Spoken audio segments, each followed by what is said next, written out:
Hi everyone, good morning. Let me share this out there because I did not tell anyone that I was going live early this morning, but I did decide to jump on. I did want to cover this. We had talked about covering this interview with Brandon Shurtliff and going back through things from 2 years ago whenever JLR talked to him. We had previously been talking about the Michael Vaughn case. And let's see here. It's going. We're about 3 hours earlier than what we're supposed to be.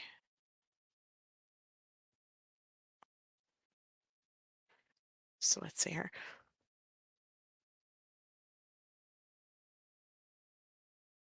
Oh, it does not. Okay, there I am. I was like, why is it not saying that I'm live on YouTube? There it goes. It's up now. That was weird. That was very weird. I'm not sure if you guys have been able to be here since the beginning or not, but it was like not clicking through. Okay. So, as we were doing before trial started, before we started looking at Evelyn Boswell, we had started going back through things in Michael Vaughn's case. And Michael Vaughn, for those of you guys who know his case pretty well, has been something that we have been covering since he first went missing back in July of 2021, July 27th of 2021 to be more exact. He was 5 years old at the time of his disappearance. He was last seen outside of his home in his neighborhood. The family believed that he had went through a couple of neighbors' houses to go visit with them. Police received hundreds of tips in his disappearance. However, Michael Vaughn still has never been found. The Fruitland Police, just doing a brief recap for those of you guys who might not be familiar, Fruitland Police did come out. They did do a press conference in which they named 4 suspects. Those 4 named suspects still have never been charged with Michael Vaughn's disappearance. Hi, Tater K. How are you? Good to see you. So Brandy Neal did come out the other day, which I'm going to show you guys this video. Again, just to refresh everybody's mind. And she did say that there are going to be charges made in this case. Thank God they are coming. She had met with police, and that information should be happening soon. So let's pull this back up. And I already know that I have to audio boost it because it is a little bit on the softer side. So give me 1 second to move my work here around. And just to refresh everybody, because it's been a few days.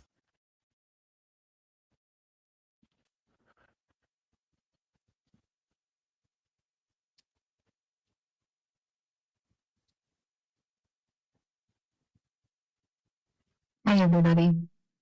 I'm here today. It is Friday, January 24th, 2025. Michael Joseph Vaughn was abducted on July 27th of 2021. It has been 1,277 days since Michael has not been home. The Police Department, the FBI, and many other agencies have diligently, tirelessly worked effortlessly to help find Michael and bring him home and get justice for Michael. There have been 4 named suspects in Michael's case: Stacy Wondra, Sarah Wondra, Brandon Shurtliff, and Adrian Lucian. I went and spoke with the prosecuting attorney, Mike Duke's office this afternoon for Michael. I saw the complete file documents for the charges for those 4 suspects that will be brought to them. As hard as they were all to see them in words put tears on those papers. Justice is coming. As those papers are drawn, the police department are continuously and still working on leads and suspects that are speaking to law enforcement, as well as other persons of interest in Michael's case. They're doing a tremendous job, all of them, and they're working together. We stand with them. It was amazing to see, and as heartbreaking it is to see.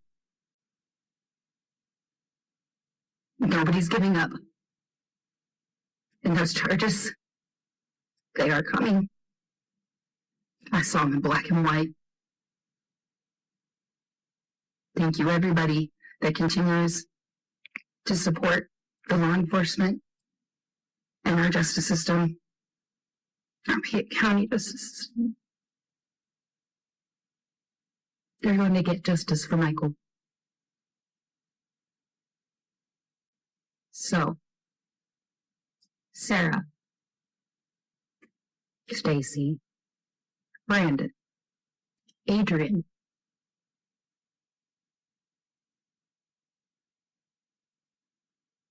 charges are coming. We know what you did. Tell us where Michael is. Because no matter what, justice will come. And we will find Michael. Monkey's Army will never give up. Thank you, everyone, again for your support. Continue and pray for answers.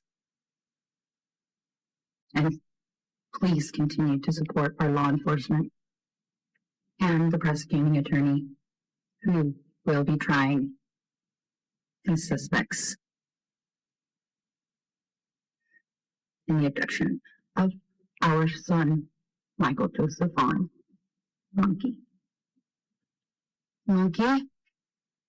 Baby? I promised. We keep fighting every day. Pinky promise, my love. Be kind, everyone. I'll be in touch.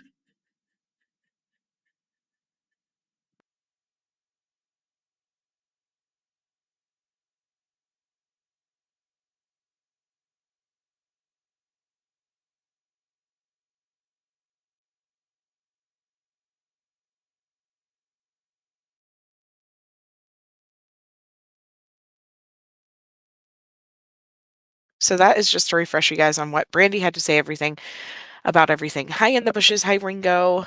You're praying that there are charges coming. You heard this part. Yeah, prayers for Michael family get justice. Absolutely. Hi, Roberta. How are you? Good to see you guys.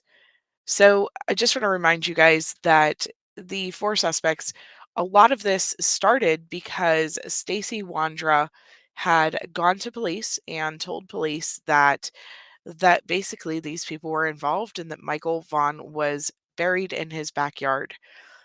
Once he was released from federal custody, he did go to the news, Stacy Wandra that is, and basically attempt to recant everything that we watched that video just recently, basically recant everything that he was starting to say to police.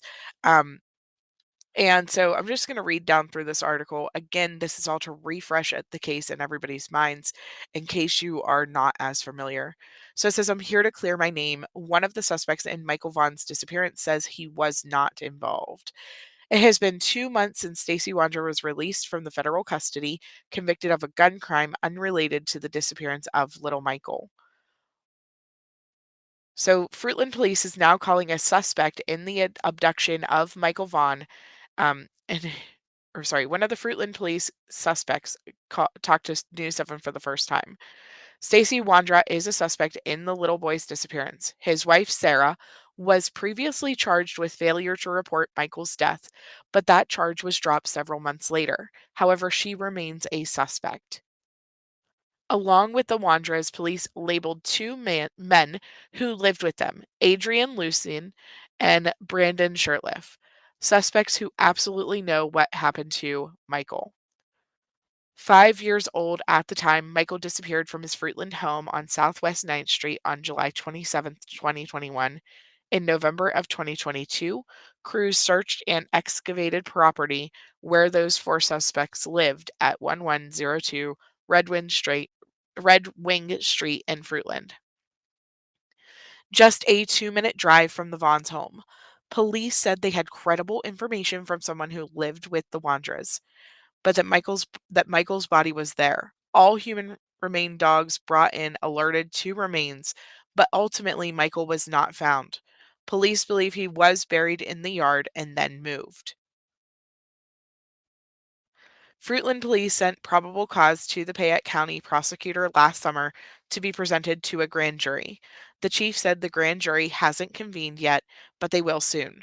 Although the case centers around the Wandras and their roommates, Stacy Wandra told Seven Investigates Morgan that he knows nothing about Michael's abduction. I'm here to clear my name, Wandra said. I can give you an accurate answer whether or not I think Brandon, Sarah, and Adrian had something to do with it or not. It's legitimately like I don't know if they did. It's a hypothetical guess. I mean, anything is possible. It has been 2 months since he was released from federal custody, convicted of the crime unrelated to the disappearance of little Michael. He said, I have no reason to hide anything from anyone. I'm not that type of person. Like I announced on my YouTube videos, I'm an open book. You can ask me anything, and I will tell you an honest answer to it. He is so full of crap every single time that we watch his mouth open. More and more lies come out, complete and total inconsistencies and all of the things. You guys know how I feel about Stacy. So it says, I would never have thought Sarah, Brandon, or Adrian would again. Maybe Adrian, but I wouldn't have thought Sarah or Brandon would have ever done something like this. I was not even home the night of the disappearance and or during the day. I know that nighttime, Sarah, Brandon, and I had left to go to Kuna to recover Brandon's tow vehicle. So I did a taxi ride from Ontario to Boise. I know that I was gone a good portion of the day from like 1 in the afternoon until about 4. Had spent some time with a former coworker or boss that I used to work for. I think that maybe about an hour, hour and a half, and then had come back home. And the neighborhood was completely solitude. It was quiet, there was peace, there was no activity at all. He claims that he, Brandon, and Sarah left their house and headed to Kuna to tow Brandon's car between 5:30 and 6 p.m. Brandon blew a spark plug and couldn't drive the car, he said. Fruitland police believe that Monkey went missing between 6:40 p.m. and 7:40 p.m. or sorry, and 7 p.m. So oddly enough, he actually changed this time frame as Stacy did. On some of the interviews, he said that they left between 6:30 and 7, and then whenever he realized that that's the time frame that police were saying that Michael had gone missing, he then changed it backwards to 5:30 to 6. Police said in December 2022 news conference that they had searched the home in Kuna without a warrant but did not elaborate. Law enforcement does not need a warrant if the homeowner lets them inside willingly. In early 2023, Brandon Shurtliff's mother confirmed to Seven Investigates that police came to search her Kuna home more than once. They came back with 17 cars, dogs, shovels, and dug where the dog alluded to the following day, but they found nothing but my leaking toilet. We have cooperated fully since this all began. At that time, Huff said he could not elaborate on the comments due to the nature of the investigation.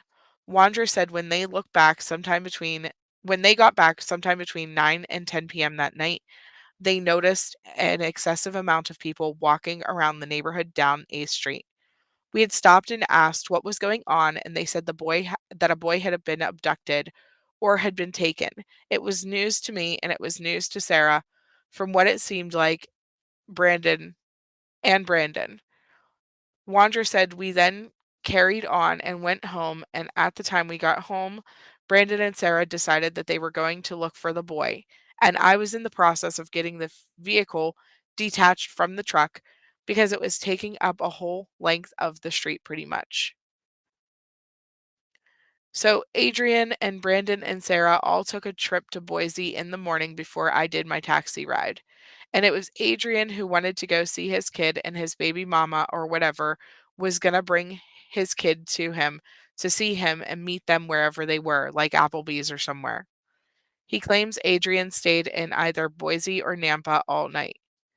And when he knew for a fact, or if it was just what they told him, Wandra said that is what he was going off based off of what they said. I was told the same thing. That's all over, by them. So, I mean, it's all I have to go by. I wasn't with them. They just said that the dogs had hit around the property, but I mean, there was nothing. I don't even know how that's feasible because, like I said, I never even heard of this kid, never seen this kid, never knew anything about him. So, meanwhile, we watched that video, what was it, like a week ago, 2 weeks ago now, of him confessing to police and saying all of the information and talking to Chris McDonough. So, just kind of a refresh. Wandra has placed Sarah, Brandon, and Adrian with Michael Vaughn to police and placed Michael Vaughn in his backyard. So while this case was breaking, while everything was going on as far as the investigation, JLR 2 years ago had Brandon Shurtliff on his channel and interviewed him. And at the time, many, many, many, many, many people lost their minds, including myself, I'm pretty sure. Completely lost our minds because he had a suspect for this missing child on his panel. And um, looking back, now they have had multiple interviews with Stacy. Uh, going through all of the different channels have had Stacy on at this point. And looking back, I honestly I'm not sure if this helped police or not. These individuals with their inconsistent statements that they have made all over the internet over and over and over again, maybe it's a good thing that they're talking and putting these inconsistent statements out there, and maybe law enforcement is able to glean different types of information from it. But what I want to do is I'm going to take a look at this interview and kind of go through and see what Brandon's story is compared to what we heard Stacy's story was the other day whenever we were watching. We watched his video with police, and then we watched his interview with Brandy Neal, who is an amazingly strong woman and whose son is missing. Hi, B. Tim, how are you? So we're going to go ahead and take a look at this. With Stacy and Sarah Wandra on the day Michael Vaughn went missing. And he shares a lot. He shares a lot. I'm going to share the entire video right now, unedited, uncut, full interview that I had with him. And then we will discuss afterward. You need to watch this. He shares vital information about the Michael Vaughn case. Check it out. Okay, now thank you for talking to me. Thank you. I respect that, considering that I put a video out on you sharing what's going on. But as you know, I never said you were a suspect. I just said that you were there in the mix. So this is very important because a lot of people are following the Michael Vaughn case, and people just want answers. People want Michael found. They want insight on the Wanderers. They want to know everything. So Whether or not JLR has called this man a suspect, police have called this man a suspect, so keep that in mind. like, can you just explain what's going on here? What's that? Can you explain what's going on? Like, what happened? What went down? What's up? Yeah, the people that I used to stay with sometimes on the weekend and drive taxi for or whatever, they're involved in some big shit about. They're saying they know more about the Michael Vaughn case and everything like that. And I heard that they're saying that they actually killed him themselves. Now, who said that? Um, I think the detectives told me that that's what Stacy and Sarah said themselves, is that they did it or they were involved in it or they know who did. Interesting. Do you know any names or other these people? Who are they? Um, one of the people that went to their house before was Tanner Butler. I just looked at my Facebook page now, and his name's Tanner Butler. He was staying there with me and Stacy and Sarah at the time. Like all four of us were roommates. Yeah. So, yeah, go ahead. And then I guess the whole thing on how this started was the fact that Sarah like kind of threatened him or like told him, get out of my house and don't come here no more because you were drinking and I don't want you to be a bad influence on my poor little husband Stacy, blah blah blah. So Yeah. And that was the incident earlier this year, April, around the beginning of April, right? They got arrested. correct. Who got arrested? Sarah did. Sarah Wandra. And then Stacy. Okay, so Stacy got arrested first. Mm-hmm. And then after that, Sarah got arrested not long after. Interesting. And that was all over guns. It was all over a .17 caliber, some kind of little gun they had. Yeah, I saw the reports and I saw that I read the indictment of Stacy, and he was trying to sell a gun. I think it's the gun you just described, to a gun shop out in New Plymouth. Yeah, yes, sir. So, but you're saying Sarah got in a fight with this Tanner guy around the same time in her house. Right after he went to give that gun to somebody else, then that is when he went and tried to sell the gun to that gunsmith guy. And then right after that, Sarah was arrested for threatening that other roommate kid with a Glock or a gun or some shit that they weren't even supposed to have. So it was all over Tanner drinking in the house. Yes. It's interesting that you say that because I've observed posts from Sarah, that she would make in her taxi group. She had a group called Faith Taxi, right? And she would make posts saying, I am not going to pick up anyone and deliver them to buy drugs or alcohol. I forbid that. I don't do drugs and alcohol. I don't want to be around drugs and alcohol. Something in that sense. Yes, sir. So, maybe, she's just didn't want alcohol in the house. How long was Tanner staying there for? He was staying there for like, I'd say we had a relationship for like 2 or 3 months off and on, where he'd just kind of come in, and then they gave him a taxi ride one day, and then they said that he could come kind of stay with them at nighttime a little bit so he could get a job in the day. And they're just trying to help him, give him a place to stay at night so he could work in the day. Mm-hmm. And then after that, get back on his feet, and then he's going to go back to his parents or whatever. They had so much just craziness going on in this home, and all types of activity.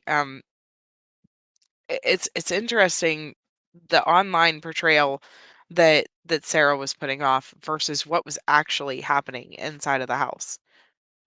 Interesting.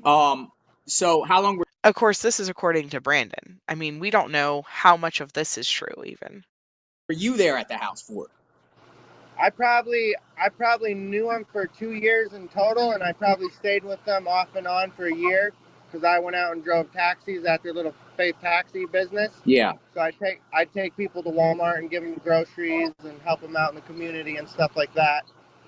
And then I'd go back and kind of hang out with them at nighttime, and we'd do a little barbecuing, drink a couple beers, whatever. Yeah. And then after that, that was pretty much it. Did how much did they pay you doing the taxi? What were they paying?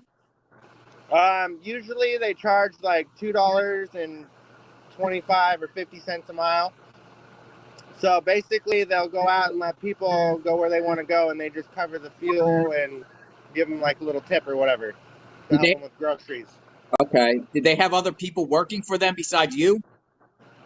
Yeah, they had one other guy that was working there, and then me and Stacy and Sarah. So there's like 4 total. What was the other person's name? Do you know? The other guy was I want to say it was another Hispanic guy that was my friend that they met during that time, Yeah. and we kind of hung out. And he had an SUV, and we drove around a little bit and talked. And he kind of stayed there like 1 or 2 nights, and then after that, he just kind of headed out. You don't know his name? I want to say it was like it wasn't Jesus. It was like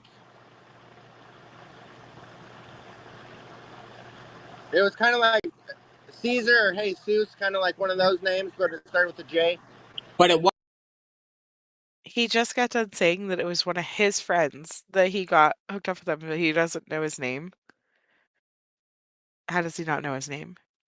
Wasn't Caesar the guy that was in the car with you in that picture, right? Not him. Right, because that was when that picture was taken. I only met him like 1 or 2 other times before that. Yeah. Stacy took me over to his house and we picked him up for a taxi ride, and we took him to like I don't know, just one of his friends, and then came right back. And So then we were all just chilling. yeah. So you're saying that this Tanner guy did it. He must have done this to Michael. Tanner had to do something. You're hearing or you know? No, I don't think Tanner did anything like that. I just know that Tanner and Sarah got in a fight, and that's why she got charges in the first place, is because she didn't handle the situation properly.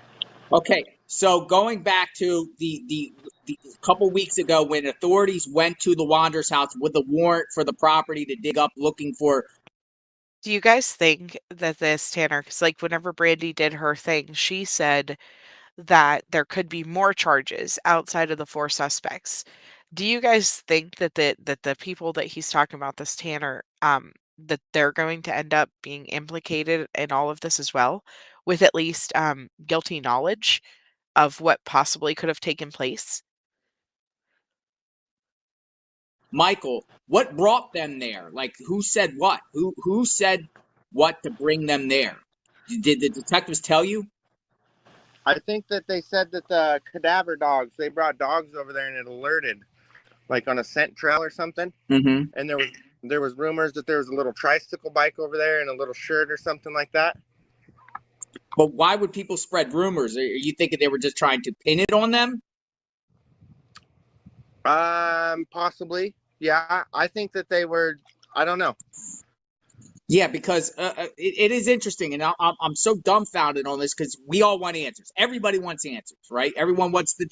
truth, and I Yeah. appreciate you telling me because believe it or not, Yeah, me digging I in on you, I'm thinking, okay, this Brandon guy is involved because Sarah got arrested, but at the same time, people are like, well, Sarah's like kind of crazy, right? She's kind of mentally ill, and she could just been rambling, hey, I buried the body when it's not true. Yeah, and even if there was any bit of a slight suspicion or whatever that happened, I'm glad that they went there and looked, because that would be a way to find more clues to what is going on. Yeah, because you told me you don't think Sarah or Stacy did. he's he's glad that they went there to look, but I honestly think, is he really glad that they went there to look, or does he just realize that they weren't going to be there? Like, he knew. I think he, at this point, knew whenever they went there to look that they were not going to find Michael Vaughn, and so, oh, he's glad they went there because maybe it gave him a tip off so that he could move Michael Vaughn at that point. Maybe he was able to move his remains, and that's why they went and searched his mom's house and things like that. We had read in that article they had went and showed up with dogs and shovels and everything else like that, and the dogs hid at his mom's house also, but didn't find anything but her leaking toilet, she said. Um, is there a chance that I don't know, is there a chance that that's part of why he didn't care and it gave him the opportunity to go to go move Michael's remains from wherever he had them at that point, if he still had him around. I never discount the fact that these monsters could keep a child's remains for months and months and months, especially after watching what Adam Montgomery did with Harmony's remains. Just toted her around with him forever.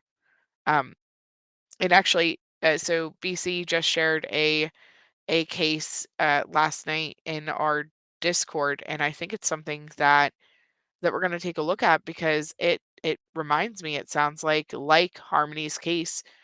Just getting completely off topic now, I do apologize for that, but reminds me similar of Harmony's case, where you know child services completely failed. Not Michael Vaughn, but the case she shared last night. His name is Hayden. He's been missing for at least 5 years, which is an obscene amount of time. Obscene. So, but here we are in this situation where he's happy that they went and searched, because maybe they could find clues, or maybe it just gave you a time and opportunity. I hope to God that police were watching him whenever they were doing these events, and have knowledge as to where he could have been. But I doubt it, just because I've seen other investigations where they just don't have the resources to just follow the suspects around all the time. Did this. I don't think that they're capable of doing it, because they're just kind of like normal people that just have little businesses trying to get money, just barely scraping to get by. They don't, you know. And then okay, like what other business they got? They got the taxi business. What else? And then they have an oil change business. So they started Wandra's Lube, and that's what came up on the Google when you Googled it. Yeah. And then that is why I was there at all, ever, for any reason, I can't is picture to help Stacy them with their changing oil oil. change business, because I did that before and I'm good at it. Yeah, I can't picture Stacy getting down on his knees or down on the ground to change oil on dang near anything. Not a chance.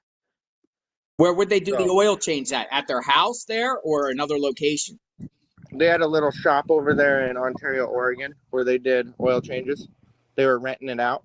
So up to the at arrest where she got arrested in April this year, was that business still running? It was starting to slowly decrease, because it was going good, and then one day Stacy had an argument with the owner and his daughter over a shop vac, if you can believe it or not. And they were sitting there just doing that, and he said, if you're going to treat my daughter and talk to her like that over just a shop vac, then I'm going to go ahead and not rent this to you guys anymore. You know what I mean? And you haven't paid me for a little bit anyway, so things are not up to date on the payments. You guys, your contract has been terminated. Interesting. Yeah. So what about the taxi business? Was that still functioning up to when she got arrested? Yes, sir, that is correct. Yeah, I was still functioning, and it'd still be going today if none of those charges would have happened with her and Tanner. That's what set it off. So she gets arrested for fighting with Tanner. Does she get bond? Yeah. Does she just get released? I think they gave her bond. They gave her bond for a little bit, and then they let her out on a preliminary hearing kind of a thing. Mm-hmm. So they're waiting to determine if any more evidence comes up, if she really did try to smack him with a dog bone, or if she tried to threaten him with a gun, or if that was true, or if it was just hearsay. So he's accusing her of hitting her with a dog bone? Yeah, he said that she smacked her with a dog bone and said, get out of my house right now or I'm calling the cops. And that's what started everything. And then right when that happened, me and her got in an argument as well, and I got my little van and I left and went home. So you never went back after that? Right. After that, I went back one time, and then I went back there and was hanging out with another friend. His name was Randy, and he was from North Carolina, and he got in a crash with his motorhome. So they were trying to help him with that, with the taxi, by giving him a ride to do the repairs on his pickup. They got totaled from the crash, and then from there, that's when that kind of went sideways. And I went back there once, and me and him were trying to do the taxi by ourselves, but then Stacy got involved and got in with a new phone and tried to run the show in the company. And then me and Stacy got in arguments about who could drive the car, who couldn't, who could work, who couldn't. And it just became a big nightmare from there. Interesting. Did they bring in like, it seems like they're just bringing people in because they want to help them. Yes. Why are they doing that? I don't know. That was one of the biggest questions that was on my mind too. It's just like they were trying to. They said that they kind of did it for God or they did it for the church, and they want to give people a place to sleep at night so they don't have to be homeless. You know, if, What if They like I don't understand the dynamics, I guess, that took place in Sarah's mind to bring all of these different types of criminals, Sarah and Stacy, to bring all of these different individuals in. And like Stacy had said during his interview, we didn't background check people. Like, is it really as simple as they brought them in so that they could they brought them in so that they could, make sure they had somewhere to stay and just be these nice Christian people used very lightly considering that they are suspects in a missing, child's disappearance. But I mean, or is it more to do with the fact that all of these people were interested in the same type of criminal activity to what they potentially were in? I think it's probably closer to reality, in my opinion. These disgusting individuals always seem to find each other and meet up, and yeah, I don't know. if what some, yeah, was Stacy religious? he pretended to be, but he wasn't as like he believes in God. You know what I'm saying? But he doesn't believe in like all the religious practices like most of the people. Yeah. But they went to church and they paid tithes and tried to help people and got money from the church to pay their bills and they were with the church, you know. Interesting. Well, see, So because people are saying about Sarah, right? Because they're saying right right. after Michael Vaughn went missing, then she starts making all these religious posts, like within a month after he went missing, and people are suspecting: is she trying to repent? Is she have a guilty Oh yeah, conscience? Is she trying to deflect I think and so. and, and try to thwart off anyone that's investigating her to act like she's religious? Like, what's the deal with that?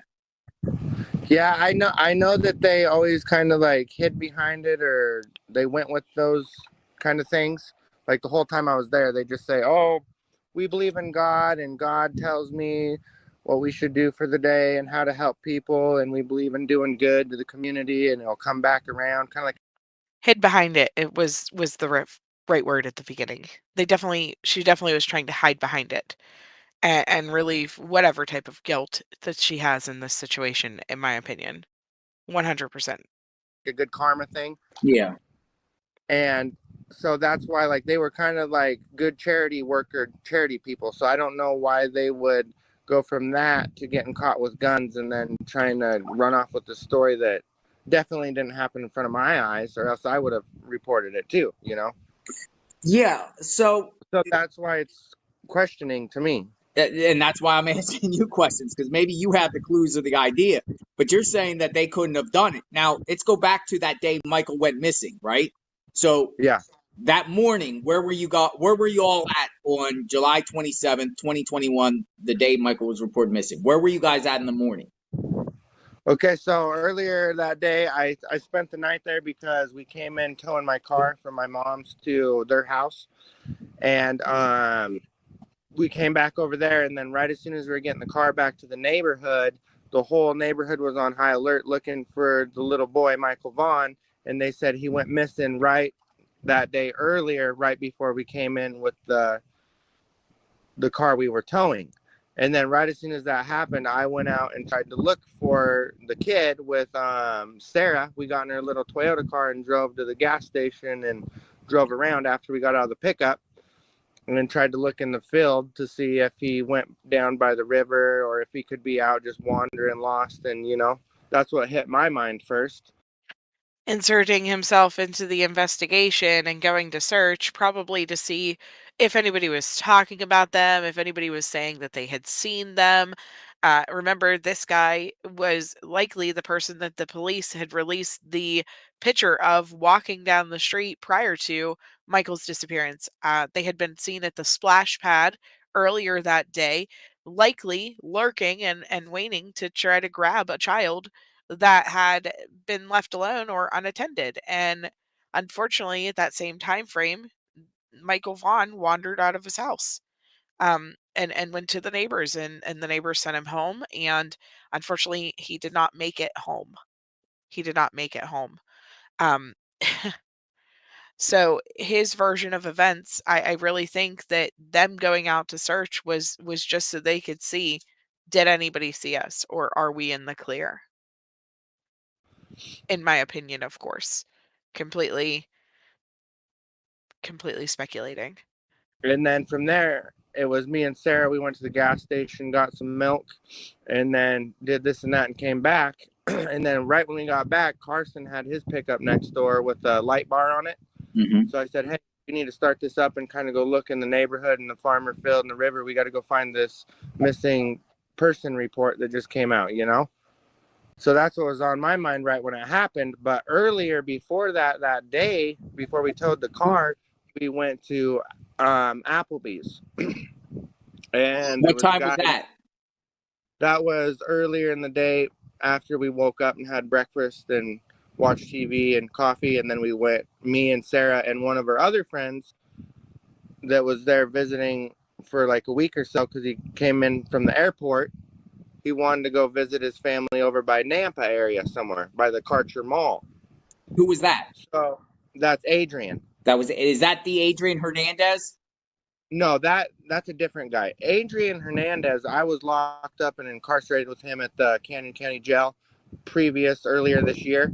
And he was just there for like some kind of a quarrel or marijuana or just some little petty charge. And he's just there for that. But this Adrian that I'm talking about was a different person. Who? Like, what's his last name? I don't know his last name at all. I just know that he was Adrian and he had like kind of an afro. And we went and did kind of a YouTube video that day where we were trying to make music and kind of like a car crash scene. Mm-hmm. And we were hanging out with him doing that earlier. And then after that, me, Adrian, and Sarah went to Applebee's where we dropped him off there after me and Sarah got a chicken sandwich and a soda pop over there at the Popeyes restaurant. Who bought the Applebee's? You or him? Or who paid for it? Sarah took me to lunch over at Popeyes, and she was going to buy a sandwich for me, Adrian, and her, but he said, my family's here, I want to see him, so I'm going to go to Applebee's and go over here and have dinner with them, or lunch with them real quick, and then give me a little bit of time to do that, and then you guys come back and get me. Yeah. So once again, we have a suspect in this disappearance separating themselves from Adrian. You know, they all keep trying to put this all completely on Adrian, and I'm sure he's involved because he is named a police suspect. He is one of the 4 people that are named, and he has just as shady a background as all of the rest of them. But I just keep noting these time frames that we have seen Stacy over and over again put things completely on Adrian. It must have been Adrian. Adrian was the one who was alone that day. Adrian was the one who was out there. And now we have Brandon also kind of segregating Adrian away from the group. And oh, it was me and Sarah. And then Adrian was out doing his own thing.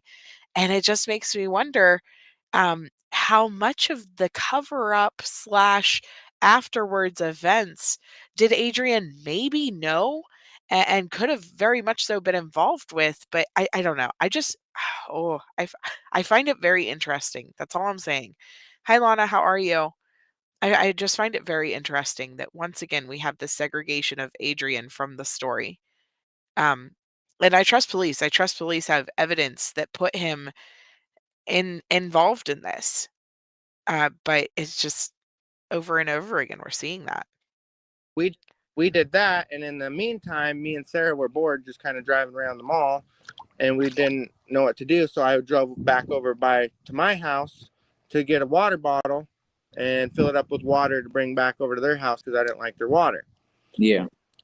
And then during that time, after that, we came back to the mall and we picked up Adrian, me and Sarah, and then all 3 of us, Sarah, Adrian, and I, we hopped in the car and we went back to the Fruitland house where they do their taxi business.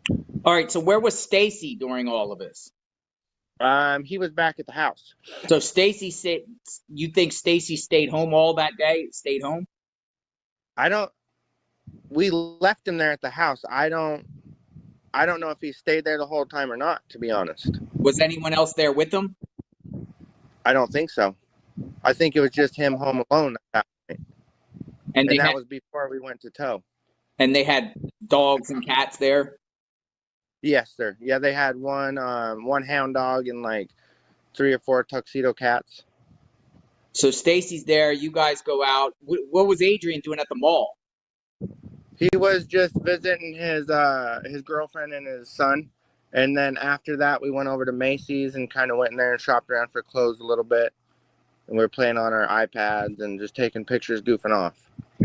And then from there we go back, and then that's how it goes. Well, what about the afternoon from the mall to you going back to the neighborhood? Did you guys go anywhere else? Stop anywhere else?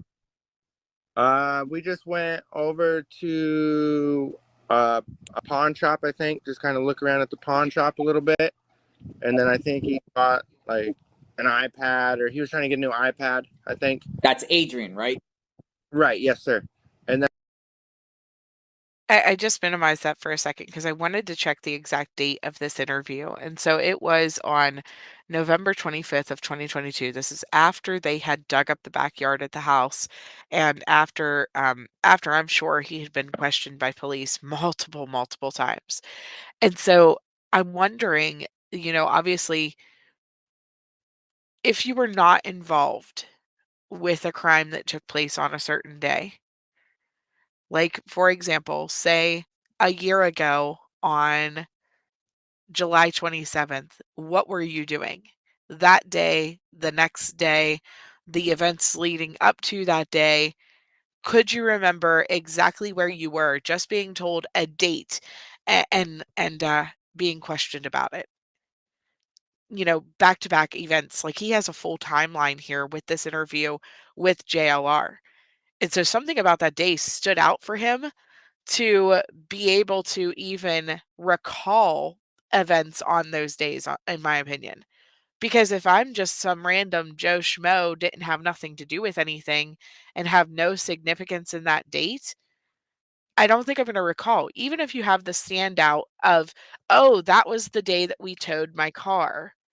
I still don't think not having something significant going on, that I'm going to remember this many different things that happened and this specific of a timeline, not by nature. And so this is, yeah, not believable. It's too many specific timeline activities that took place to build up an alibi. To build up an alibi and to try to say, "Oh, well, we were so busy doing all of these different things." And you remember that, why? I wanna know, and I'm sure I can find it. I gotta look and see what was the date. Lana, you may even know. What was the date that police, um let's see. So police would have not even had them in for questioning, in my opinion, until right around that time that Stacy did that video, that body camera footage with them, with Stacy about the backyard. So this is the same week, this is the week after whenever JLR is doing this, of the backyard incident. And so police would have talked to Brandon at this point, and he would have came up with this timeline for police. But how how soon before they were digging up the backyard did they talk to Adrian, Brandon, and Sarah? I'm curious. Because if you're a year after everything took place, pulling up this many details, that has huge red flags for me. And I'm sure it did for police as well. Obviously. I mean, they're named suspects. But I just don't think he had at least a year between talking to police and when these events happened. How would you? How would you recall all of these events if something specific did not happen on that day? I don't know. Mm. Yeah, it's too many details. It makes you think he's guilty of something. Then I think he bought. I think so too. Um, obviously, I mean, they have not been charged yet. They have not been found guilty yet, but there's no way. I wouldn't. I wouldn't. There's nothing significant that happened than getting his car towed. Okay, so if I think back to whenever my car got towed, because we had our Kia broke down at one point, and I'm thinking back to, okay, I was driving down the road. It stopped in the middle of the intersection down by the Arby's in the middle of campus, and I had to call my husband, and he came and got me, and then so that was, let's see. So then he came and got me from the intersection. We pushed it over to where the family video is. This is actual events that happened. Just trying to recall what took place on those days surrounding that, just to see how my memory works. And I mean, I have a photographic memory, so I normally remember everything, right? But I don't know. So we pushed it over to the family video. We rode in his truck. We went over to his office, which was right across from the way, and we sat in his office while the kids played on the computer. Um, talked to his boss for a little bit, who came into his office and said hello since he's seen us in there. And then the tow truck guy came, and I rode in the tow truck with the guy back to the house. He unloaded it. But if you were to ask me what happened after during that day, I don't I don't know. I don't know. Like, maybe we had church later. I would have to guess. I don't know. I don't even know how many days after that it was before it actually went to the garage. If I don't know. Um, and then leading up to us breaking down, I want to say that we were probably out for therapy at that point, but I couldn't tell you a definitive, like, what we were doing or why we were in that intersection and things like that. And so to me, like, just based off of my own recollection of a car breaking down scenario, I couldn't tell you the day of the week that that happened. I could not tell you the specific date without looking at towing records, and I could not tell you the events that led up before or after the actual event of me breaking down. And so just his recollection through all of this is just completely unnatural without having something significant to have remembered and recall, if that makes sense at all. Sorry, guys. He's totally making all this crap up, essentially, and remembering a made up crap story that him and Sarah probably organized the details of what they were going to say happened and organized an alibi. And this is what we're going to claim took place, so that they have some type of fabricated story that all lines up together. I'm very curious to know how Sarah repeats these events and what took place on these days, and how Adrian repeats the events, and how Stacy, we've seen Stacy's recollection of events. Um, and it's all because, in my opinion, because they organized their alibi. Bought one there. We went to the pawn shop, bought an iPad, and then came back and we were just chilling. So what car were you guys all in? We were in that little Toyota 2016 Toyota Corolla. Okay, what is that? What color is it? White? It's the blue one. A blue. Okay. Yeah. And I remember you were telling me that they were towing your car. You told me earlier in another conversation that your car was being towed by their truck that day. Yes, sir, that's correct. So where's that come into play here? I asked them earlier that day if we could use their pickup to go to my house, my mom's house, and get my Mercedes Benz and tow it back over there so I could work on it if I was going to be hanging out over there doing the taxi business. Yeah. So when did you guys go over there to get your car? I think it was around like 6 or 7 at night. 6 or 7. Then you're saying while you're coming back, that's when 6 or 7, which is consistent what Stacy said at first, which was between 6 and 7, and then they adjusted the time frame to say between 5 and 6 once they realized that between 6 and 7 is exactly when Michael Vaughn went missing. when you noticed everyone searching for Michael?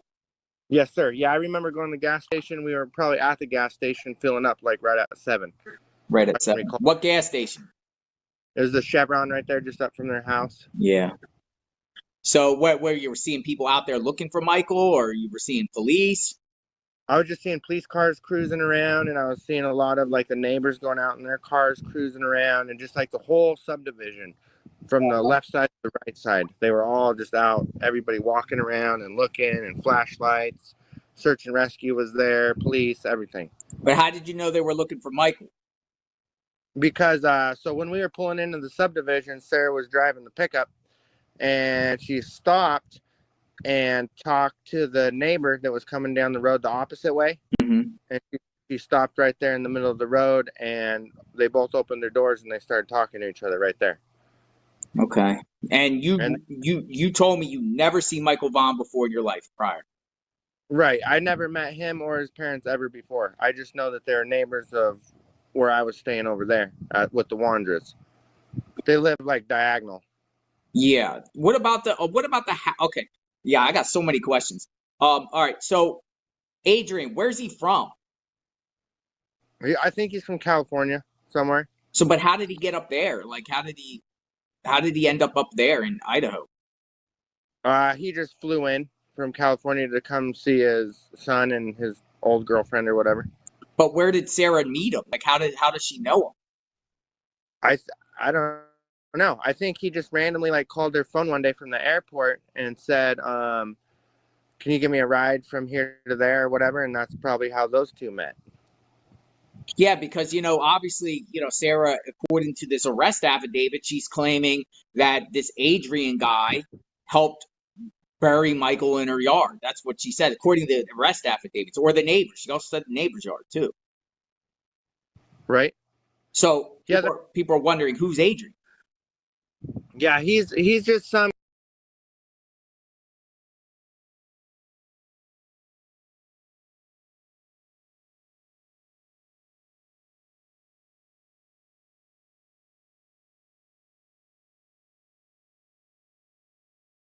So instead of fixing his car, they go run around town all day. Yeah, not a care in the world. I wonder if all of them had the same story.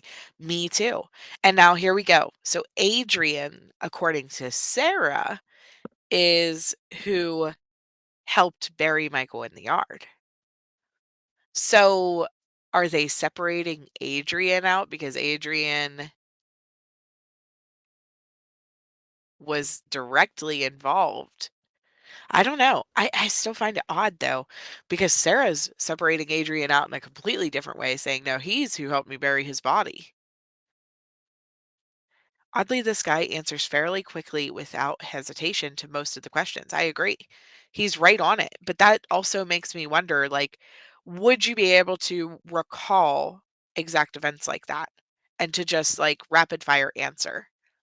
Unless it was something that they had practiced just in case they would get you know, just in case they would get pulled in. Hi, Ocean Tide. Good morning. Sorry, I kind of jumped on. I didn't tell anybody that we were coming live today. I told no one. I literally jumped on probably a minute after I even scheduled it because I had to go on it and like post it to the Discord and stuff like that. So I really just jumped right in. Yeah, I think so too. Rehearsed. Like they probably rehearsed all of the answers. To me, I don't know. Either okay, so either there's truth behind his statements and he's answering quickly because that's the truth, which I don't believe, or he's answering quickly because this is something he already has stored knowledge in his head. Maybe from just going over it with the police a couple days ago. I mean, I wonder how long the interrogation with Brandon Shurtliff took. I wonder how long they had him in that office with police questioning him and asking him his story over and over and over and over and over again, right? Because that could be a thing too. Could he have all of the answers right there because he was just with police last week going over and over and over again? But to me, I don't know. To me, it seems like made up details. Too many details for a year beforehand. Almost a year and what, 4 months beforehand. I mean, Ringo, can you remember what you were doing on July 27th of last year? Full detail. Like beginning, middle, end of the day, the days leading up to, and the days following. Can you remember? July 27th of this past year, even just 6 months ago, 7 months ago. Can you remember? Heck, can you remember what you were doing on January 27th, like 2 weeks ago? Um, I don't know. I don't know. Some kid that came here from California for a little bit to visit his son and his old girlfriend. Did he get arrested at all? No, he didn't get arrested or talked to or nothing. So how long was he there at their house for? He was only there for like a week up to 2 weeks tops. After Michael went missing? After Michael went missing, I'm pretty sure he was there for like a couple days after that as well. Okay, so he was there about a week and a half prior to Michael being missing. Then Michael went missing, and then a couple days later, he goes back to California. I think so, yeah. Do you know where in California? I have no idea. You're in a hot tub. I see you're in a hot tub. What's that, the North Dakota life? Yeah, that's North Dakota life, trying to stay warm out here right now. Yeah. Interesting. So interesting. Now, did you know that, like, Stacy had, like, crazy criminal record in the past of being in the feds and locked up and all that kind of stuff? Did you know that? Yes, sir. Yeah, he talked to me previously before that, and he said that he got locked up for like a year or two because he lied on a federal application to buy a gun or something at a store. So you seen him with guns. Like, why would he still have guns if he already got arrested for it? Did he just not care? Or? I think that was it or something. Because at first he said, hey, I know that you're not a felon and you can have guns. Do you want me to try to find you a gun? And I said, no, I already have a gun. I don't need to get another one, you know. But if you are selling that other little 17 or whatever, I'll buy it if I get money from you guys paying me from doing taxiing, you know. That was our first previous conversation. Yeah. So, yeah, I wonder why he was so interested in you getting a gun, you know? Like, why does he want others to get a gun? Is he like fascinated with guns? Yeah, I think he comes from a background where like him and his grandpa used to hunt back in the day before he got in trouble. Like when he went out with other people that were responsible, he probably did some hunting. Ringo, that's what I'm thinking too. Like I'd have to if I looked back at my pictures, text messages, emails, footage, things like that, and was able to see like, okay, wait. No, so I remember now what I was doing. And that's what I mean. Like, so did he just recently break this down with police and so it's all fresh in his head? Or or it's more like, were they all saying the same thing? Because we know that Stacy to YouTube has said very similar things as to what he has said. Did Stacy maybe watch his interview and then come out and spin his own story that was similar after watching this interview? That's something to consider as well. Maybe Brandon came out, said all of this, and then Stacy's like, "Oh, crap. Maybe that's what I need to be saying." And was like, no, we were doing this. We towed his car. Like we did all of these things. Um, because he had seen this interview. Very possible. Gotta get our stories lined up. So some people are saying that does Sarah have any kids that you knew of or had kids? No, sir. See, some people speculated that if Sarah is involved and she got arrested, but people are speculating, hey, maybe Sarah did it because she wanted a kid on her own because she couldn't have kids, or, what do you think? I think that's what we all wanted to hope, was that it was something like that. Hold She on had just a just second wanted here. to I'm in keep an him interview for her right now, own so baby. I'm gonna have to do this real quick. I think that she couldn't have kids because her husband Stacy said that he got his nuts crushed in a bull riding rodeo accident or whatever, blah blah blah. He said he used to bull ride and a bull stepped on his thing and crushed it, so he couldn't have him. So he couldn't give her a child then. Right, and he wanted a kid and she really didn't. Good morning, Oh, Victoria. she didn't want a child. No, she didn't really want to have a kid, but he was trying to push that on her. So is it possible? Okay, so you're with Sarah and you're with Adrian out or getting your car and bringing it back. Is it possible Stacy was home left alone and did something and maybe like went out and snatched Michael? I mean, how do you do you guys know about Stacy's whereabouts at the time? I personally don't. So I'm saying that could be a possibility. Because there was no one else there with him, correct? Right. Yeah. Yes, sir. But you're saying that you were with Sarah all that day. You and Adrian and Sarah were all together throughout that whole day, starting in the morning, and you didn't, like, she didn't go off on her own or do anything.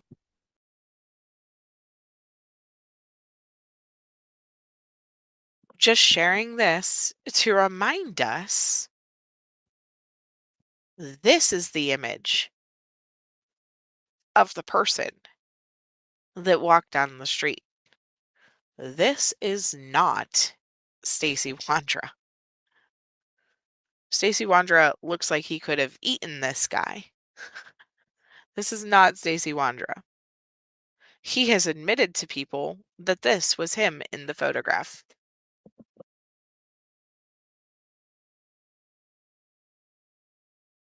I was with Sarah that whole day and Adrian. And then Stacy was left home alone. Stacy was left home alone. What, like, there when you guys were out, what cars were there with Stacy? I think he had his little Cadillac Escalade that he cruised around at that time. What color was that?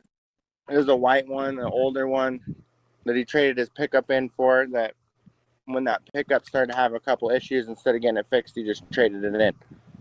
Yeah. See, because he's left alone and no one else is there with him. I wonder if he ventured out. Yeah, okay, for instance, when you guys got back, was he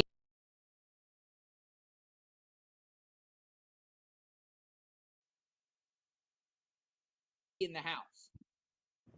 Yeah, he was in there. He was in there on the couch. I'm pretty sure, What was he doing? just watching TV. Like he never even went anywhere. Right. Yeah, because he's left alone. It seems like you three have it. You guys are each other's alibis, I guess. And you're saying you did whatever throughout the day, and I appreciate you talking to me. I mean, like somebody that would be guilty wouldn't be telling all this in a sense, but people just want answers. Yeah, and I want answers too. I don't think Adrian did it, and I don't think Sarah did it. But Stacy, I know that sometimes he's lied to me and he's lied to others, and he's done. He says he'll do something, and then he really don't do it. And I got after him about that, and I was trying to teach him that you're not supposed to do that in life, and then he'll get sometimes mad at me. So that's where my trail kind of ends, and that's where I'm kind of curious in my own head. With And Stacy. with Stacy, I'd like to talk to him personally, and if he was here right now, I'd be talking with him and say, hey, I know you and me didn't. I know that you broke my watch, and you thought I wanted to steal your girl or this or that, but that was all accusations. It's not true. I was just there to help you guys work, make a business, and pay the bills. That was my whole objective. So he was accusing you of trying to get with Sarah Yes, sir. Like every day. every day, but he didn't kick Yeah. you out of the house. Right, because she liked me a little bit because I was kind of the cool guy on the block, hanging out, trying to save the day. And he got a little bit jealous of it, and I wanted to kind of shut that down and say, hey, we're all friends. You keep your wife. You guys get along, and you guys stop doing that, kind of like a counselor or a mediator. Was he ever like? Did you ever see him do any violence? No. He pretended to try to be a tough guy, try to do that kind of stuff, but he never did it when I was around. He's a pretty big dude. He's a heavy feller. He's like 450, 500 pounds. So, I mean, if you see him walk, I mean, does he get tired when he walks a short distance? Yeah, that's true. Gets tired when he walks a short distance, but he's probably the one who walked down the street and took Michael while we were all gone. That's basically what he just alleged. That he had to have been the one who took him. Couldn't have been him, but probably Stacy, who can't walk a short distance without getting tired. Okay, buddy. Let me see. Oh yeah, looks just like Stacy. Looks just like him. So it's interesting. So because he's left alone, you guys are out. Michael Vaughn goes missing around, we'll say 7 p.m. Yeah. And, what happened? Where was Starkey? Where was Carson Starkey? I think he was driving for another company at that time because he was mad at Sarah and Stacy because they were kind of trying to give him a little bit of bluff or a little bit of grief, and he was like, you know what, I can go work somewhere else or be part of somebody else. I don't have to sit here and take your guys' nonsense. So, interesting. What about the Cesar Garudo? What's the deal with him? Is he involved? Could he be involved? Was he around their house? I know that he went to their house like one time. Other than that, me and Stacy went to his house one time, and he had a couple other friends over there, and they were just kind of hanging out and chilling with a couple other people. But Cesar was not around the house the time Michael went missing. As best as I know, yeah, that's true. Interesting. So you never seen Michael. Have you ever hear Sarah or Stacy talk about the Vaughans or mention the Vaughans or say anything? Never once. Not even. The only time I heard them ever mention the Vaughans is when they stopped the car that day and they said, "Hey, there's somebody that's missing in the neighborhood. His name's Michael Vaughn. Do you guys know him or know where he went?" That was the first time that came up to my attention. And then, as far as I know, they both said, "No, no, we don't know where he's at. Let's go help look for him." From that point, Interesting. Yeah. Man, I'm so scatterbrained here because it's just a mystery. It's a mystery. it is. That's all it is right now at this point. Yeah, But you're assuring, like, if the Vaughans were watching right now, what would you say to Michael Vaughn's family? I would say, don't lose hope. Keep your head up, keep your chin up, and know that he might still be out there somewhere because they never brought him into their house when I was there, not once. No little kids ever even came into that house, and I was there like a good majority of the time running a taxi business. You know what I'm saying? Mm-hmm. And the people that I knew that was there, they seemed like they were all right, decent people that weren't trying to do that. They were just trying to have normal everyday lives. You know? So, what's your family think about what's going on? Did you tell them?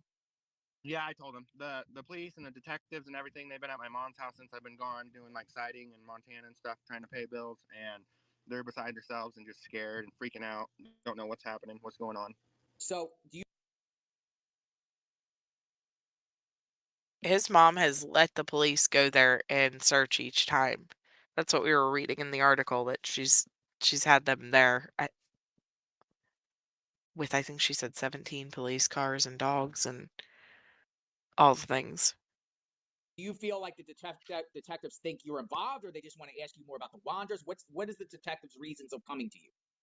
I think they want to find out more about like the Wanderers and their lifestyle of how they are and what they do, and I'm probably the best guy to ask because I was there around them the most at that time. Did you feel detectives think you did something, or was it, were they hard on you and questioning? Were they making you feel like you're guilty of something? Um, well, they were pretty stern. You know, they wanted to get to the bottom of it, and they kind of interrogated me, and they were pretty rough and aggressive with it. And I said, "Listen, guys, I didn't do it at all. And if they're saying that this happened and that they did it, they know more about it than I did because when I was around them, they didn't act that way." So they're like, "Okay." And then from there, it's just So there's the answer to that question a little bit. Like, the detectives were really interrogating him hard. So I wonder how much of this timeline did he come up with during those interrogations? How much of it was stuff that police were able to prove, with video footage and things like that at the malls and at the different locations that they had said, where they got the food, where they got the Applebee's, where they got the mall. And did they do all of those events and build that timeline with video footage and things like that so that they could have, alibis for the following days to make it look like they were different places? Yeah, that's it. Slamming chorus, just making stuff up. Absolutely, Annie Lou. In the hot tub. Just oh so casual. it's been kind of like they hit me hard, and I told them everything I know, and then it's been a stale fish, a standstill, and we're just trying to see like who all was even at that point in time in history. So you're not nervous at all? Are you nervous about being arrested at all, or anything? Yeah, that definitely crosses my mind every day, and I know that if I go back to Idaho, I'll be arrested immediately, and they're going to talk about me about my marijuana charges, probably do 20, 30 days in jail myself if I go back, and then from there, So you have pending charges in Idaho. yeah, I have pending charges in Idaho just from probation and like possession of marijuana, and that's Oh. what I was in trouble with those guys for before. I appreciate But your honesty with that. Oh, he's not trying to get arrested again. Interesting. Appreciate your Yeah. honesty. So you're not going to go back in there and try to settle it, or do you think they're going to extradite you, try to scoop you up there where you're at? I think for now it's just a basis of I need to get back to work and get some money because I still owe them money on those charges. Yeah. So I kind of just came here trying to get to work because the other people I was working for, it was hard to get paid and pay all my bills on time. So I'm just trying to find a solution to make it peaceful for everyone and kind of find out what's going on here and get to the bottom of it. That's what's on my mind right now. Did detectives ask you about any other names besides the Wanderers? They say any names? The biggest names that are coming up right now on this is Stacy, Sarah, Adrian, that Guaro, Garudo? Garudo.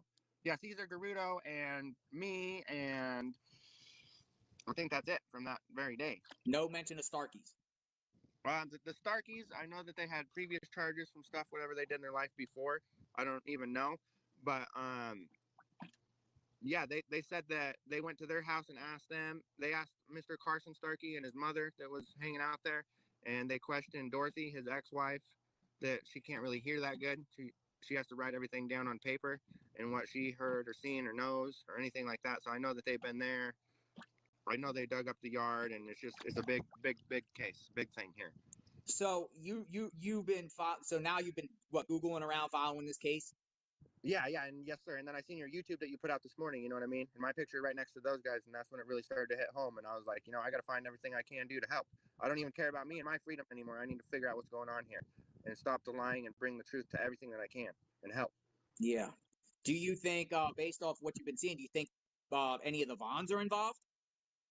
At first, my very first thought on all that, I thought, well, maybe just the mom and the dad got in a fight about custody, because I got in a fight with my ex before about custody, and I know how that can go. So I thought it was just kind of like one of those things from the beginning, just who gets who, and maybe the dad came and got the kid and took him to his house, and the mom got all mad and called the cops, and that's what. Yeah, that's a nice story there, Brandon. But we all know that that's not what happened at this point. Brandy and Tyler have absolutely nothing to do with this. Nothing to do with Michael's disappearance, and I get really frustrated whenever people try to imply that they do, especially with everything that we know in this case at this point. Let me just pull up. I want to show you guys.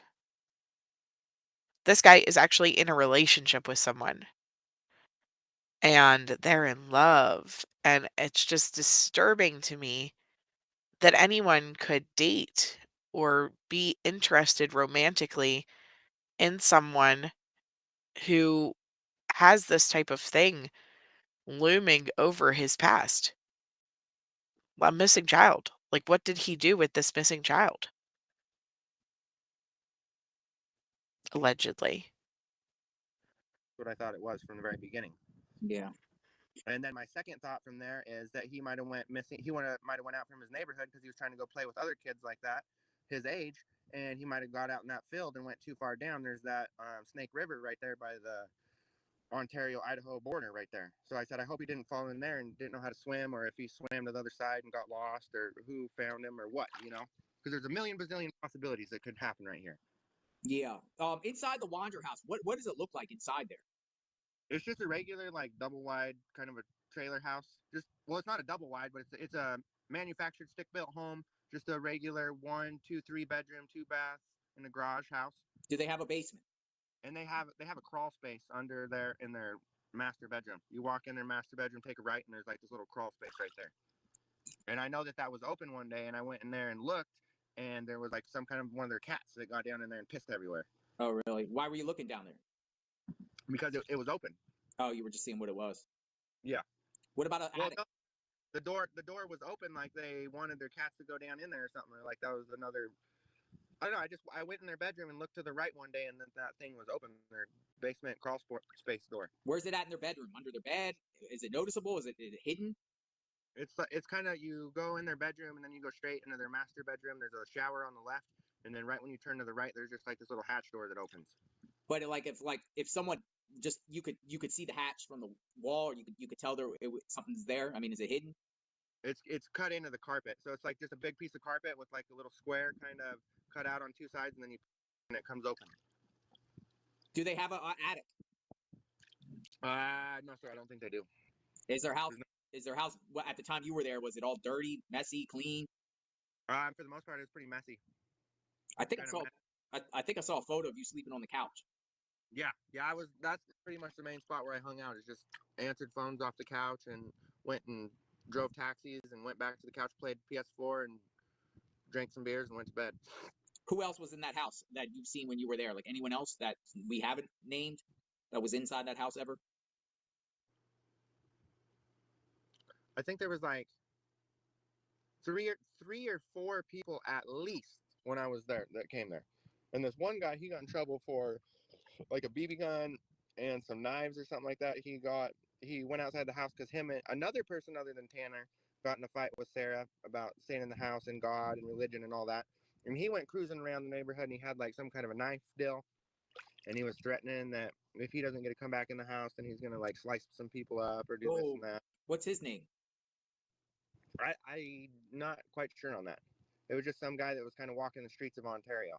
And Like, they brought him to the house. yes, sir. Yeah, he was like a homeless guy in Ontario that they met one day and they just brought him back to his house. Interesting. It does seem like it goes into a pattern of them just bringing people off the streets, or people just they feel like they want to help and bringing strangers into their home. Yeah. So if something did happen, it happened like that. You know what I mean? Just people that you don't even know who the hell they are or what they're doing or what their motives are, and they just bring them in like their family. You know what I mean? So I can't say 100,000% that all of these people have stayed with the Wandras. However, one of the things that Samantha has done, which we watched her video the other day, she pulled up all of these different registered offenders that are all connected to the Wandras, to Brandon, to Adrian in this area. I think she said 17, 16. 16 registered sex offenders, all connected to Stacy Wandra, Sarah Wandra, Adrian Lucen, and Brandon Shurtliff.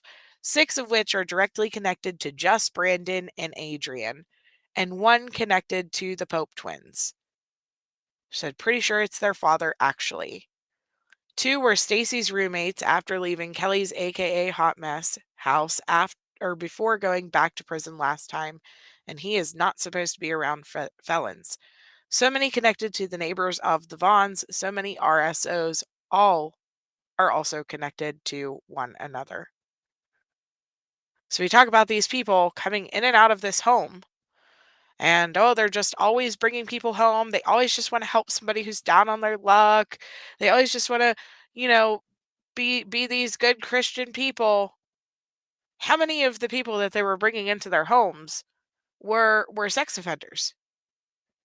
And once again, we go back to, are they all gathering in this one home, in this one area, in this one neighborhood, with this one group of couples,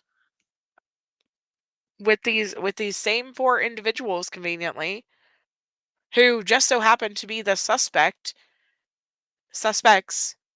in a missing child's case,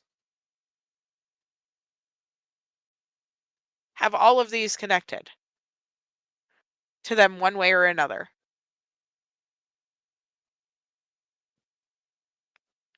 So freaking disturbing.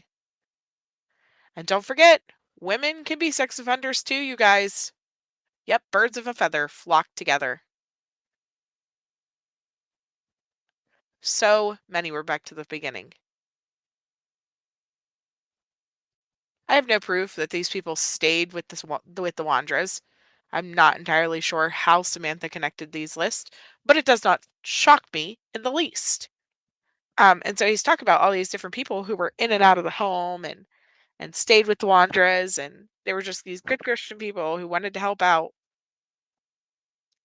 And here we are, bunch of registered sex offenders, and a photo of him walking down the street, and Michael Vaughans missing. What were they all like? Would y'all eat dinner together? Who cooked? Like, did everybody fend for themselves? No, Sarah. We'd go out shopping, Sarah and I, and then we'd come home and she'd cook a nice meal for Stacy and I and her and whoever was over there for a guest.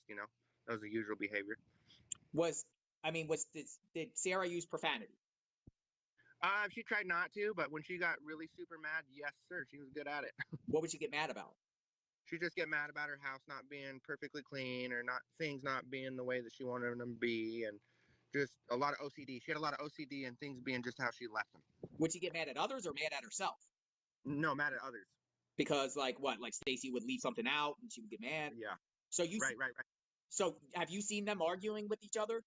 Yeah, almost every day. She'd go around and he'd be making messes and she'd be cleaning it up and getting after him, trying to whap him with a pot and a pan, just like, you son of a bitch, clean your shit up or get gone. So you've seen her hit him with pots and pans. Well, she didn't actually hit him, but if Right. I would have been her, hit him, because sometimes he makes messes and he just don't care and he's kind of like a little pig in a pig pen, just kind of really sloppy. Did you ever see her actually hit him or him hit her? No, they never did that when I was there. They were just like, they just talk back and forth, kind of getting like, oh, I love you, little Boo Bear. I love you, little Boo Bear. And they'd be back and forth. And they were just like jokesters, kidsters. Did she actually try to hit on you, or is that true or no?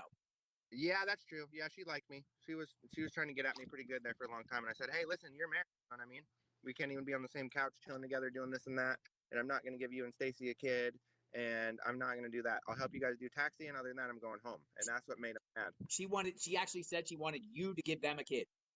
Well, she said that before, and like when they were hanging out in Vegas, living in Vegas, that she said that she tried to do that with somebody else before, and they wanted to know if I'd be able to do that for them. And I said, yeah, probably not. Wait a second. At the beginning of this interview, did you not say that she didn't want children? She was not interested in having children. Possibly because she was surrounded by registered sex offenders and she knew it.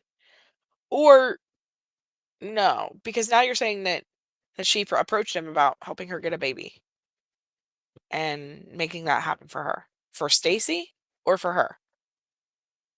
Very interesting. Contradicting yourself in your own interview, sir. Stacy is a slob, yeah. He looks gross. He looks gross. Interesting. What were they doing in Vegas? I think they just went over there and they had some friends or doing taxis over there. I think Stacy might have a sister or a relative that lives in Vegas. You know anything about that? No, sir, not to my knowledge. So I know that. No, go ahead. I know that they went over there and they did like a long distance taxis. That's like how they made their best money, because instead of like hundreds of dollars, it goes to thousands of dollars. So that's how they make their better money traveling across country. Yeah, because right after, okay, for one other question about you. So you done no sexual stuff with Sarah ever? Well, at one time or another, we were just kind of like hanging Wow. out. Trying to hang out with me, this or that, and kind of like fill me up a little bit. And I said, whoa, slow down, you're already married, So from there, that was about the part. So she's doing this while she's playing the God Yeah, right. card, religious card. Right. You did it. Yeah. That's why I don't like religion. It puts a bad You taste in did my mouth it. and others. It's like, you can't do stuff like that if you're gonna Whoa, pretend whoa, like you're whoa. holier than thou. Whoa, whoa, whoa, you're already married, said no guy ever. Said no guy ever. Yeah. Now, do you know anything about their trip to Texas in like around, I guess, a couple months after Michael Vaughn went missing? They went to Texas? No, sir. I know nothing about that recent. Now, I do recall them saying something about that previously, where Sarah lived in Texas with another man. Okay. Now, I don't know nothing about that, but I know it was kind of like not a good deal. So it's my belief that Sarah was once married prior to Stacy. Yes, I believe it was to a last name of a guy named Chambers. She Yep, got two different guys to marry her, Chambers, you guys. Two of them. I think that sounds right. So he does have ties And to divorce. Texas and Arkansas and Oregon. So maybe that's why she was there. I don't know. Did she ever talk about her ex-husband? She talked about him a couple times, about like how she wanted to get out of there, and then he got mad one time and kind of locked her in a room, and they were fighting way back in the day before I knew her. That's all I heard about it. When and where did Stacy get married to, or Stacy and Sarah get married? Where? When and where? I think they got married somewhere in Montana, and just like not too much.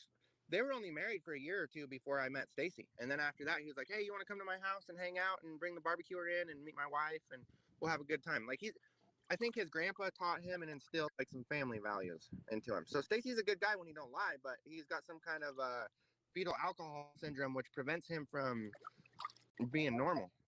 Yeah, I think it's the same thing. So what month and year did you meet Stacy? I probably met him in like 2020 or 2019, something like that, a couple years back. And then I helped him with this. There was this other gentleman. His name was Labor Dave, and he had a lawn mowing business and furniture moving business. And that's where we met. Is when I was a U-Haul driver, and I helped go around move everybody's furniture. Me and him. What And he town was struggled. that in? That was probably in like Boise, Idaho. Okay, so you met him in Boise. Yeah. According to his court stuff, he got out of jail or prison or jail in May of 2020. Yep. So right after he got out, just a little bit after he got out, that's when I met him. And I thought he was just a normal person, but comes to find out, the more you hang out with him every day, stuff started to get weird from there. Like what weird? Like just daily activities and daily behavior. He'd try to be a businessman, but he tried to take on more than he could. He tried to bite off more than he could chew. You know what I'm saying? So he tried to say, hey, we're going to go out here and we're going to buy this storage shed and we're going to move it all here. And then we'll resell it and we'll make good money and it'll be good for the family. You guys ready to go out and do that? And then when it came time to doing the work, you'd find just me and Sarah trying to scoop things up. And he'd be like, come on, guys. I can't walk around right now because my feet hurt because I'm overweight. Wow, interesting. Yeah. He'd make you feel bad for the guy, and then you're like, well, shit, I'll give you a hand. And then after that, you're just getting looped into one thing and another, and then it's just he just never stops being. He's ambitious, but he can't do that much because he's overweight. So I tried to get him skinnier, and I tried to say, hey, let's go out and get out of the house, get off the couch, quit eating chips. You're gonna die soon. You're gonna freaking die if you don't quit eating, man. You got to get some exercise. Your heart's literally gonna stop beating. Yeah, I feel you, dude. I feel you. I saw what he looks like and whatnot. What is his habits? Like, what does he like to do for fun? That's a good thing you bring up there. He likes to just watch TV and eat junk food and not really do a whole lot of nothing other than talk on the phone. That's that. Talk on the phone to who? Whoever he can find that'll listen to him. That doesn't shock me even a little bit, considering how many panels and how many interviews that Stacy has done throughout this case once he was out of jail. He was all over the place saying whatever he could, and it felt like every interview he said whatever he felt like the interviewer wanted to hear. Interesting. Did he have an iPhone or an Android? He had one of those iPhones, like a iPhone 12, 13, 14. He always loved his little iPhone. Do you know if he had AT&T, Verizon? What phone network did he say he had? I think he was with Verizon when he started his new company, and then he went with those guys, and then the bill got up in excess of $15,000-$20,000. Wow. And then from there, he couldn't pay it, and he said, oh, no, what do I do? Can you help me with my bills? And I said, well, sure. Let's look at the bill. How big is it?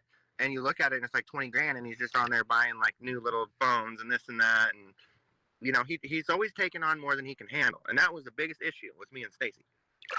Yeah. Did he ever talk about kids? Not really. Not usually, no. That's why this strikes me as strange. The only time that happened is like once or twice during the whole 1 or 2 years that I was there. And he's like, I'd like to have a kid for when I pass away, because it'd make my wife happy. Just like you guys were saying on your video or whatever. That is true. It's confirmed. So the videos that I've put out that you've seen, what is not true that you've seen that you noticed that with me covering this case, what is not true? The only thing that like upset me or kind of got to me a little bit is the whole part about me and my Montana friends or whatever. That's Guthrie Builders, and he does a good job. He builds houses and does siding and stuff. And me and him are great friends. We have been for years. But one day he got in a bad situation where someone was trying to take his life too, and he tried to steal one of my pickups that I owned. It was like a 01 Ford or something. And then from there, me and him got mad, but then we kind of put it behind us, and we got past it a little bit. But now me and him are best friends, and we wish to build in the future and help the community out. And I just didn't want something like that coming in between it all. Understandable. And have you watched my other videos about covering this case? I don't know. I just seen the one that you put out today, this morning or whatever. And honestly, I think it's pretty good. You do a pretty good job. Yeah, well, I'm still suspect of you, but I still appreciate you speaking. And it puts more like you got nothing to hide, right? You got nothing to hide by sharing all this, because usually the experience with people have done things, unless you're psychotic and you just are guilty and you're just acting like you're not. And there's people out there like that, like Chris Watts. There's other cases that, he goes right in front of the cameras and says he didn't do it, whatever. But you're willing to talk. You're willing to share your side. And, yes, sir. People will have a different perspective about this, because there's millions of people following this case. Holy smokes. Yeah, I can only imagine if someone would have took my kid, what it would have done to my heart. You know what I mean? Like, I have a kid of my own, and I only have one. She's 10. She's like 5 years older than him. And I got a nephew that's like the same age as him, 5 or 6. And this kid has the same birthday as me, June 24th. Oh, wow. So it's not just something that affects me a little bit. It affects me a lot every day, and I think about it, and I can't stop thinking about it. So it's like I need to tell who's lying and who's not. And I think that Stacy is a liar, and he just says stuff to attract attention because he wants to be the cool guy, and because he has a low self-esteem because he's a bigger guy. And I love Stacy, I love Sarah, but I'm not proud about what they've done and what they do. And if they are involved, they need to come forward, and if they're not, we need to find out who really did do this because it's not just something little. Well said, Brandon. I appreciate the conversation. Let's talk again in the future. I'm going to share what we discussed. I'm going to share this so people can get a perspective of your thoughts and what transpired that day. Maybe people will give feedback with questions, and then I'll be able to follow up with some questions that people ask. I try to think of as many questions as I can ask you, you know what I mean? But I don't know all the questions, or I might have forgot questions, and there might be key points that I missed that someone else might have. Yes, sir. Yeah, So, I understand. and definitely, if you learn anything or anything, definitely go to the police about it. Yeah, right. And I will because and it's not just like the whole thing of where I'm trying to pay off the police or the police are paying off me. It's just like a real thing that happened that day in that neighborhood, and they want to know what happened. I want to know what happened. You want to know what happened. My whole family, and it's just like if you guys know something you're not telling me, tell me now, or we just want answers. Yeah. Did you see the Vaughans out there looking for Michael that day? He went missing. Did you see? I think they went out there earlier, but me personally, I've never met him. Still to this day. Yeah. All right, brother. Stay safe. Thanks for the conversation. We'll talk again soon. Okay. Yes, sir. Appreciate you. Thank you, Brandon. So there you have it, everyone. Brandon Shurtliff. He shares a lot. Let me know.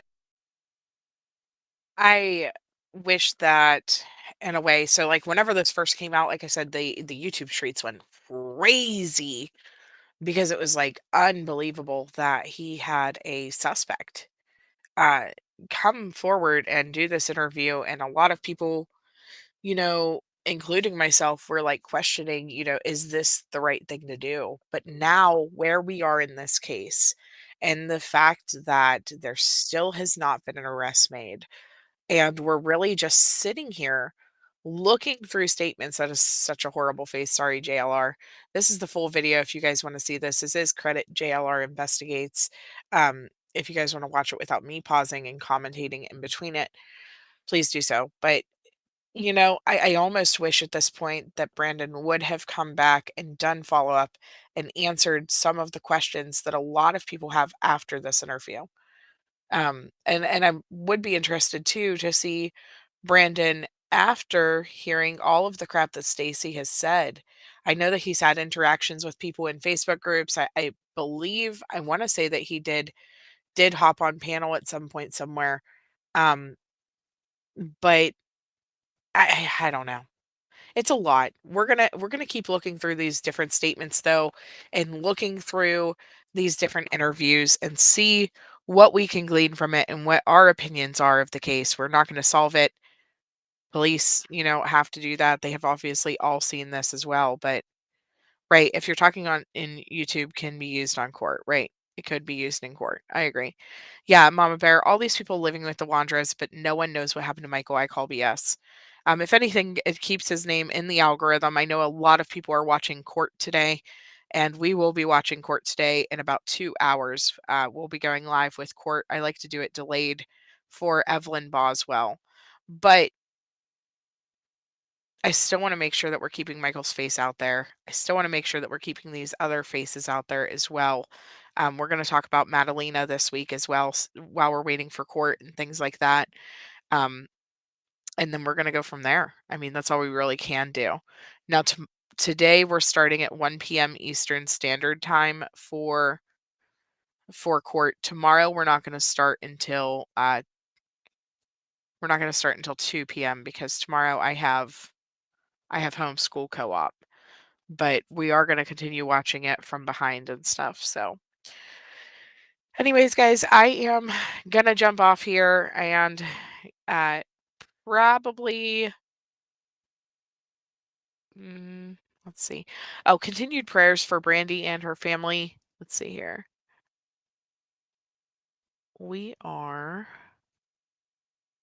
let me see if I can pull up where's my community post? Here it is. I wanna pull up the fundraiser for Brandy Neal, for those of you guys who might not have seen it or considered it, please consider it. Um, here is this is the meal train.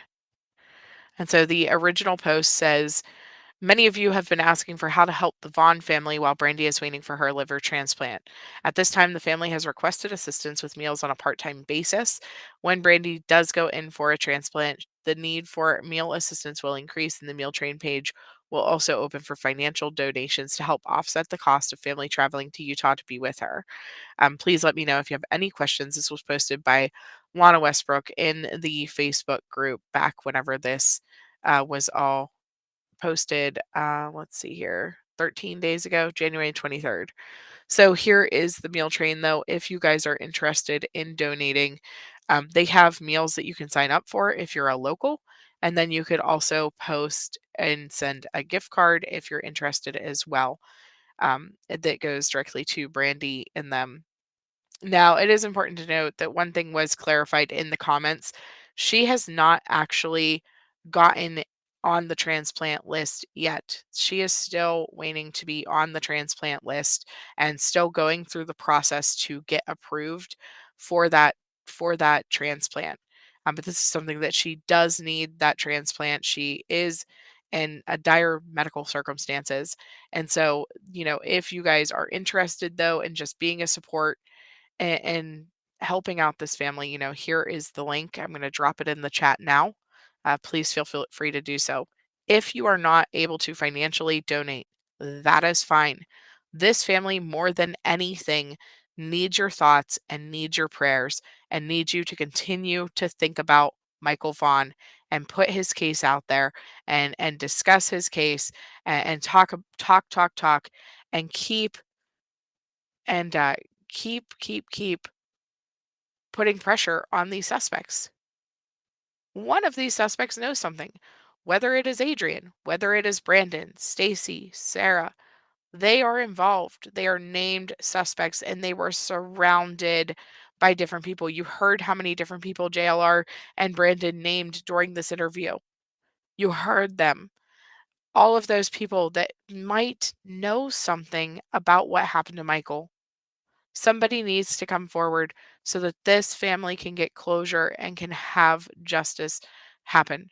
And so the continued pressure, even to just keep his name out there, Evelyn Boswell's trial is going to take a month. I don't want there to be an entire month where nobody is talking about Michael Vaughn because every single channel right now is streaming that trial.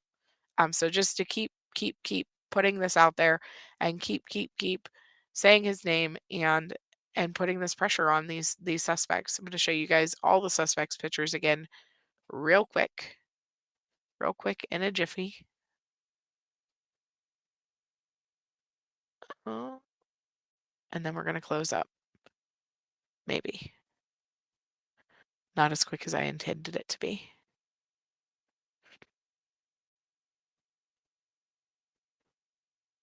Here they are. Oh, I guess I can just slide it over there. I forgot I was screen sharing that way. So this is them. Those are named suspects in a police press conference.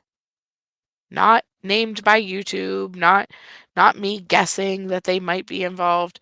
This is police saying that these individuals are involved and are suspects in the case of his disappearance. So keep putting the pressure there, please. So, all right, prayers for this family, you guys, and prayers for the suspects in this case that you guys cannot sleep, cannot eat, cannot do anything without God, since you all believe in God so much, without God putting this pressure on your heart. I hope you feel every ounce of devastation that this family has gone through every single day that you are alive. I hope that you can feel what it feels like in their heart. And I hope that you can't eat, sleep, or do anything without feeling the weight of the disappearance of Michael. And I hope your conscience will not be cleared until you come forward and say where he is and give him back to his family. Let him go home. Let his family have him back. Please. So, all right. Have a good day, everyone. I will talk to you all later. Bye.